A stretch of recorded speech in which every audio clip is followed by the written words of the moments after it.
Nurota tog'lari O'zbekiston hududining qayerda joylashganligini ko'pchilik bilishmasa kerak.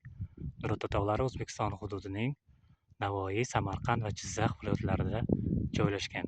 Nurota tog'lari Turkiston tog' tizmasining shimoliy-g'arbiy tarmog'i hisoblanadi.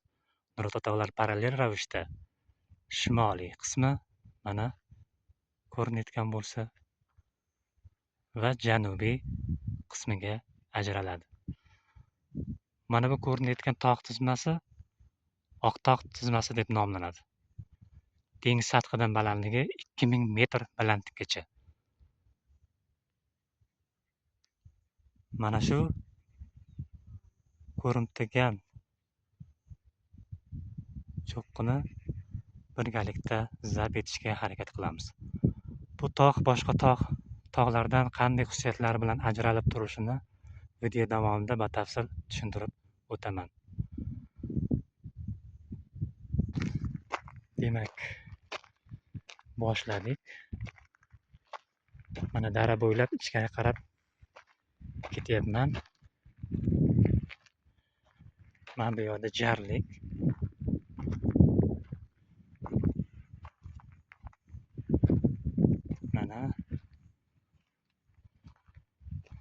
Mana shu dara bo'ylab ichkariga qarab harakatlanaman.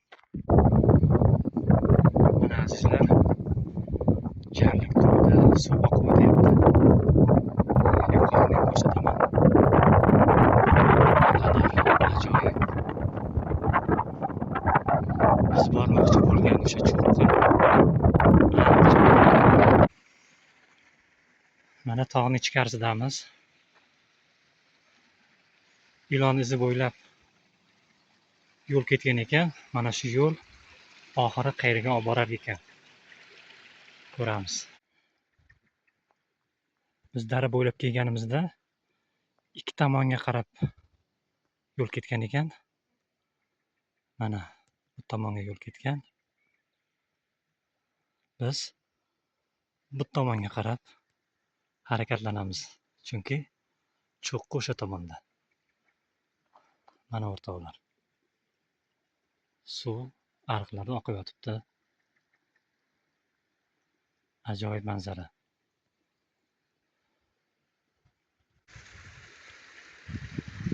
Bu tog'da asosan efemr va efemroid o'simliklar o'sar ekan. Daraxtlardan asosan bodom, do'lana, namatak va boshqa daraxtlar yong'oq aytgancha o'simliklardan ravoch, yalpiz va turli xil butalar o'sar ekan. Hayvonlardan bo'ri, tulki, qushlardan chug'urchuq, kaklik va boshqa qushlarni uchratishingiz mumkin. Mana suv tepadan oqib kelyapti. Yo'q, ketdi. Hali ancha bor ekan.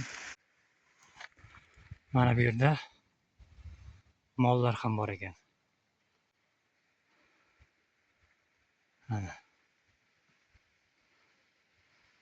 tepalar. Men ko'rsatgan cho'qqining deyarli teng yarmiga yetib keldik hisob. Mana bu xarsang tosh, kema tosh deb nomlanar ekan. Yaqinroqda borib ko'rsataman.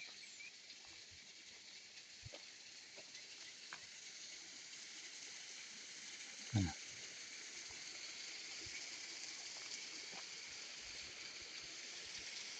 Kemaning yiqilib qolgan qismiga o'xshaydi. Bu tomonni ko'rsataman.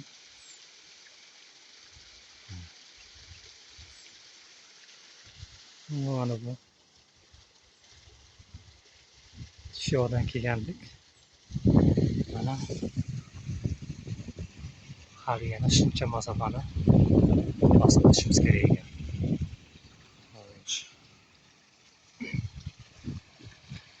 Bu yoqda suv kelib yotibdi o'rtoqlar.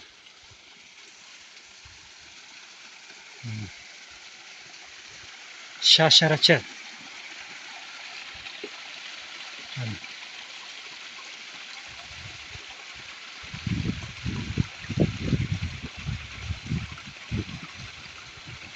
ajoyib.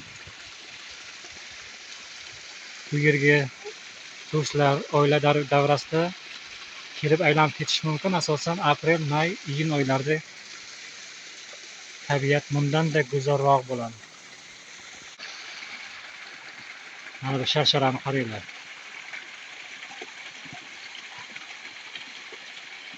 Ajoyib. Yoqqan bo'lsa layk bosamiz o'rtoqlar. Mana atrof, manzara.